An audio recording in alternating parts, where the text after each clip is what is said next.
2014 में लोकसभा चुनाव शुरू हुआ है, विभिन्न पार्टियां अपने अपने मुद्दों को लेकर मैदान में हैं। आप क्या नजरिया देख रहे हैं यूपी के चुनाव को लेकर? देखिए, उत्तर प्रदेश में जो इस बार का लोकसभा चुनाव है, जो 16वीं लोकसभा का चुनाव है, वो कोई बहुत ज़्यादा अप्रत्याशित नहीं होने जा रहा है। वो 2009 के लोकसभा चुनाव की पुनरावृत्ति है। उसके पीछे सबसे बड़ा कारण ये है कि 2009 में भी तमाम भ्रष्टाचार के मुद्दे, तमाम विकास के मुद्दे, इन सब मुद्दों को पर जातिगत समीकरण और जो धार्मिक पहलू हैं, ये भारी पड़ते थे। वही सेम स्थिति इस बार के भी लोकसभा के चुनाव में है। और इस बार का लोकसभा चुनाव नरेंद्र मोदी और राहुल गांधी को ध्यान में रख के लड़ा जा रहा है। यदि उत्तर प्रदेश की यदि आप बात करिए तो उत्तर प्रदेश में इस बार के लोकसभा चुनाव में समाजवादी पार्टी और बहुजन समाज पार्टी अपने अस्तित्व की लड़ाई लड़ रही हैं। समाजवादी पार्टी के पास जो इनका MY फैक्टर है, मुस्लिम वोट बैंक और यादव वोट बैंक, ये दोनों समाजवादी पार्टी से नाराज है। उसके पीछे की मुकम्मल वजहें हैं। मुजफ्फरनगर दंगे ने मुसलमानों को एक हद तक व्यथित किया है और प्रोन्नत में त्रिस्तरीय प्रतियोगी परीक्षाओं में त्रिस्तरीय आरक्षण ने यादवों को थोड़ा सा खिन्न किया है। इस वजह से मुलायम सिंह यादव को थोड़ी इसमें दिक्कत हो सकती है। रही बात बहुजन समाज पार्टी की, तो बहुजन समाज पार्टी अपने अनुसूचित जाति और अनुसूचित जनजाति के वोट बैंक को संभालने की कोशिश में है, जिस पे नरेंद्र मोदी की नज़र है। इसके अलावा अति पिछड़ों पर भी नरेंद्र मोदी ने डोरे डाल रखे हैं। जहां तक बात मुसलमानों की है, मुसलमानों को समाजवादी पार्टी साधने की कोशिश में ज़रूर है, लेकिन उसके सामने एक बड़ी चुनौती आम आदमी की पार्टी की शक्ल में आ गई है। जिस तरीके से बनारस में अरविंद केजरीवाल ने और तमाम तरीके के रोड शोज़ में अरविंद केजरीवाल ने मुसलमानों को अपने पक्ष में करने की और नरेंद्र मोदी के खिलाफ ताल ठोक कर जिस तरीके से उन्होंने एक संदेश देने की कोशिश की है, वो बहुत हद तक मुसलमानों को के दिलों में जगह बनाने का एक प्रयास है। और इस प्रयास में आम आदमी पार्टी को जितनी सफलता मिलेगी, उतना ही नुकसान बहुजन समाज पार्टी, समाजवादी पार्टी और कांग्रेस को होगा। नरेंद्र मोदी गुजरात विकास के मॉडल पेश कर रहे हैं, बार बार गुजरात के विकास की हवा दे रहे हैं। क्या उसका असर पड़ेगा इस चुनाव में? 2009 में तो भाजपा की 9-10 सीटें आई थी, उस पर सिमट कर रही थी। इस बार का परिदृश्य क्या रहेगा? देखिए, इस बार का परिदृश्य भी भारतीय जनता पार्टी अपने मुद्दों को लेकर चुनाव लड़ेगी, वो एक अलग दीगर बात है। भारतीय जनता पार्टी को खुद अपने लोगों से लड़ना है, क्योंकि उत्तर प्रदेश की जो 80 सीटें हैं जहां पर इन्होंने प्रत्याशी घोषित किए हैं, उन 80 की 80 लोकसभा सीटों पर एक अलग गुट तैयार हो गया है जो टिकट न मिलने से असंतुष्ट है। रही बात गुजरात मॉडल की, तो गुजरात मॉडल के बारे में उत्तर प्रदेश के 95% लोगों को पता ही नहीं है। वो इस बात को बिल्कुल जानते ही नहीं कि गुजरात का विकास मॉडल दरअसल है क्या। उन्होंने सुन रखा है नरेंद्र मोदी के मुंह से।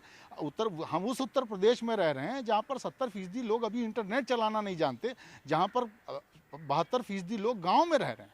उस उत्तर प्रदेश में आप गुजरात के विकास मॉडल की बात करिएगा, उस उत्तर प्रदेश में आप नेट की बात करिएगा, उस उत्तर प्रदेश में आप तमाम और तरीके की अत्याधुनिक सुविधाओं की बात करिएगा, वहाँ पर ये सारी सुविधाएं असरकारक नहीं हो सकती। उसके पीछे सबसे बड़ा कारण ये है कि वहाँ पर जो रोटी कपड़ा मकान, बिजली पानी सड़क और कानून व्यवस्था, ये पूरे चुनाव का केंद्र बिंदु है। और इसी पर हर विधानसभा और हर लोकसभा का चुनाव लड़ा जाएगा तब तक जब तक उत्तर प्रदेश के माथे से बीमारू राज्य का जो एक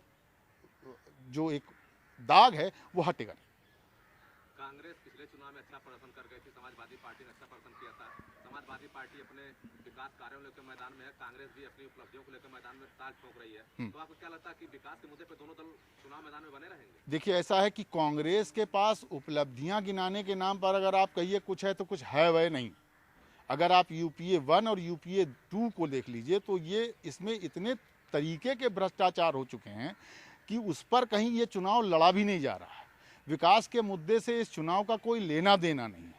जिस तरीके से सहारनपुर की घटना को तूल दिया गया, जिस तरीके से नरेंद्र मोदी के संबंध में एक अलग तरीके की छवि बनाने की कोशिश की गई, जिस तरीके से अल्पसंख्यक वोट बैंक को कांग्रेस साधने में लगी हुई है, ये वही ठीक वैसा ही काम कर रही है जो 2009 के लोकसभा चुनाव में किया था। और 2009 का जो लोकसभा का चुनाव था, उस लोकसभा के चुनाव में कांग्रेस अगर स्थापित हुई तो उसमें बहुत बड़ा योगदान अल्पसंख्यक वोट बैंक का था। एक बहुत बड़ी चीज़ है जिस पर इस बार ध्यान देने की ज़रूरत है, वो है उत्तर प्रदेश का युवा मतदाता जो करीब 56% है। युवाओं को लेकर अगर बेरोजगारी, अगर रोजगार उससे संबंधित तमाम तरीके के औद्योगिकरण, अगर इस पर कोई भी पार्टी अपने मत को स्पष्ट करती है तब तो वो उत्तर प्रदेश में युवाओं को अपने पक्ष में करने में कामयाब होगी। अगर वो इस गलत फहमी में है कि हिंदू और मुसलमान के एक फिजा में वो युवाओं को भी ले लेगी, तो मुझे नहीं लगता कि बहुत हद तक युवा इससे प्रभावित होगा।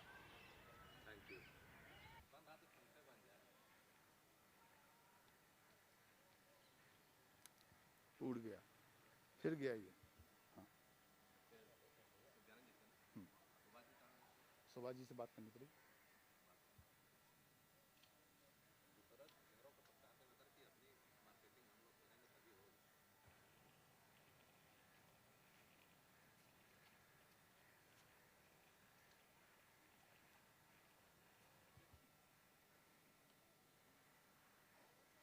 क्या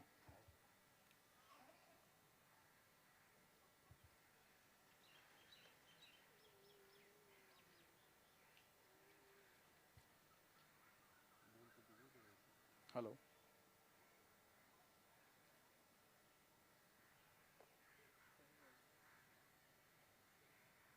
94 51 26 3000 किसका यार?